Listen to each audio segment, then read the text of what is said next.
Bapak Ibu, Saudara yang dikasihi oleh Tuhan, mari kita merenungkan kebenaran firman Tuhan tentang bagaimana kita berdiri teguh dalam kemerdekaan di dalam Kristus. Kita telah belajar bahwa di dalam Kristus kita adalah orang-orang merdeka. Kita telah dimerdekakan dari hukum Taurat, dimerdekakan dari kuasa dosa, dari tradisi-tradisi manusia, dan dari perbuatan-perbuatan daging. Sebagai orang merdeka, kita harus hidup merdeka dan jangan mau diperhamba lagi. Nah, untuk dapat hidup dan berdiri teguh sebagai orang merdeka di dalam Kristus, pertama-tama kita harus dapat memperlakukan hukum Taurat dengan tepat. Sebab sekalipun kita telah dimerdekakan dari hukum Taurat itu adalah firman Allah bagi kita, yang melaluinya kita bisa mengenal Allah dan kehendak-Nya. Rasul Paulus menyatakan bahwa hukum Taurat itu baik jika digunakan dengan tepat. Dalam 1 Timotius pasal 1 ayat yang ke-8 dia menulis, kita tahu bahwa hukum Taurat itu baik kalau tepat digunakan. Dan karena hukum Taurat adalah kebenaran Tuhan, Rasul Paulus menulis kepada Timotius dalam 2 Timotius 2 ayat yang ke-15, usahakanlah supaya engkau layak di hadapan Allah sebagai seorang pekerja yang tidak usah malu, yang berterus terang memberitakan perkataan kebenaran itu. Jadi sebagai pelayan Kristus, Timotius, bahkan juga kita semua, tidak boleh malu berterus terang mengatakan hukum Taurat yang adalah firman Allah bagi kita. Kita harus tahu bahwa hukum Taurat ditulis untuk pembelajaran bagi kita. Dalam Roma pasal 15 ayat yang keempat dituliskan, sebab segala sesuatu yang ditulis dahulu telah ditulis untuk menjadi pembelajaran bagi kita, supaya kita teguh berpegang pada pengharapan oleh ketekunan dan penghiburan dari kitab suci. Demikian juga Paulus mengatakan hal yang sama dalam 1 Korintus pasal 10 ayat 11.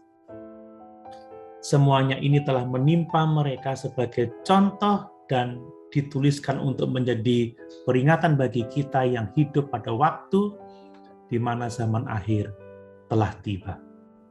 Bapak Ibu, Saudara yang dikasihi oleh Tuhan, hukum Taurat itu bermanfaat bagi perubahan hidup kita atau bagi pembentukan karakter kita.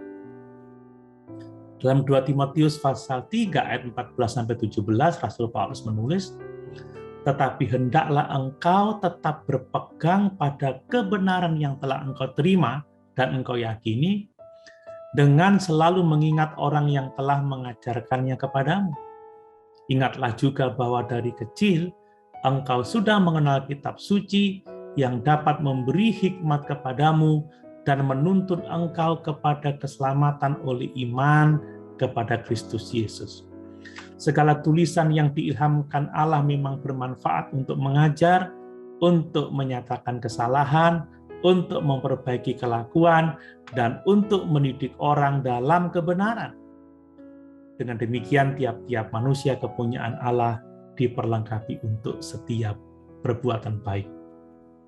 Kita membutuhkan firman Allah, hukum Taurat itu, untuk membentuk kehidupan kita, untuk kita dapat diproses semakin hari semakin berkenan di hadapan Tuhan. Kita juga harus ingat bahwa hukum Taurat itu ada batasnya.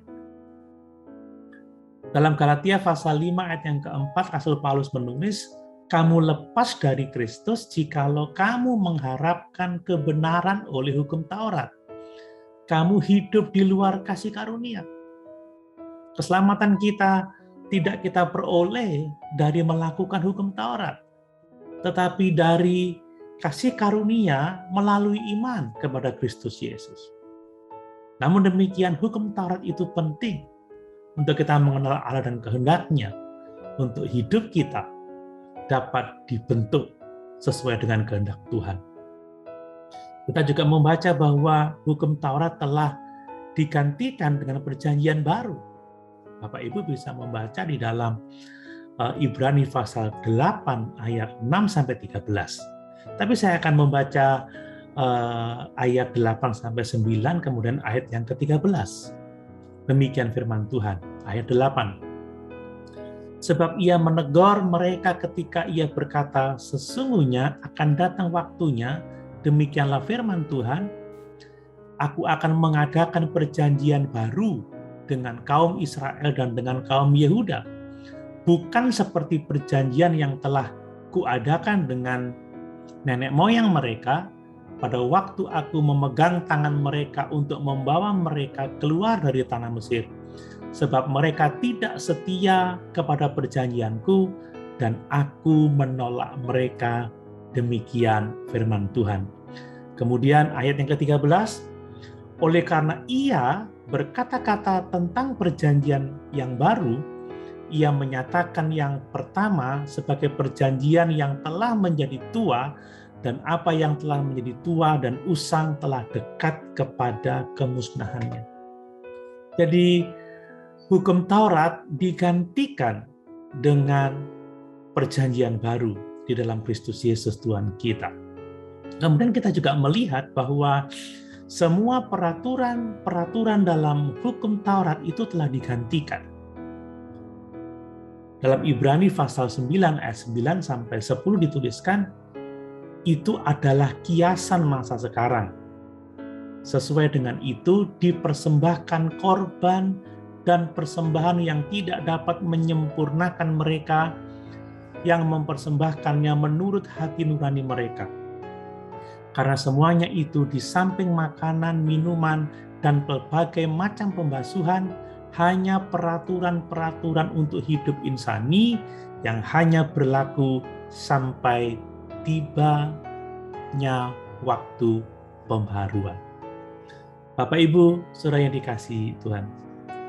Yang kedua, kalau kita ingin berdiri teguh dalam kemerdekaan di dalam Kristus, maka kita harus menerima kemerdekaan yang kita dapatkan dari Tuhan. Kita harus ingat bahwa darah Kristus telah melepaskan kita dari dosa, bahwa Allah telah memilih kita untuk dimerdekakan. Saya membaca di dalam Efesus pasal 1 ayat 4. Sebab di dalam Dia Allah telah memilih kita sebelum dunia dijadikan supaya kita kudus dan tak bercacat di hadapan-Nya. Kita juga harus tahu bahwa Roh Kudus telah membebaskan kita. Dalam Roma pasal 8 ayat 12-13 dituliskan, jadi saudara-saudara, kita adalah orang berhutang tetapi bukan kepada daging, supaya hidup menurut daging, sebab jika kamu hidup menurut daging, kamu akan mati. Tetapi jika oleh Roh kamu mematikan perbuatan-perbuatan tubuhmu, kamu akan hidup. Jelas bahwa Roh Kudus yang membebaskan kita, yang memberi kemerdekaan bagi kita. Itu sebabnya jangan lagi mau diperhamba dengan semua ikatan, ya. Jangan lagi terikat pada tradisi-tradisi manusia. Kita harus hidup dalam pimpinan Roh Kudus. Bapak Ibu, saudara yang dikasihi oleh Tuhan, sebagai orang yang dimerdekakan di dalam Kristus, jangan mau diperhamba lagi, supaya hidup kita sungguh-sungguh layak dan mempermuliakan Tuhan. Haleluya. Tuhan Yesus memberkati.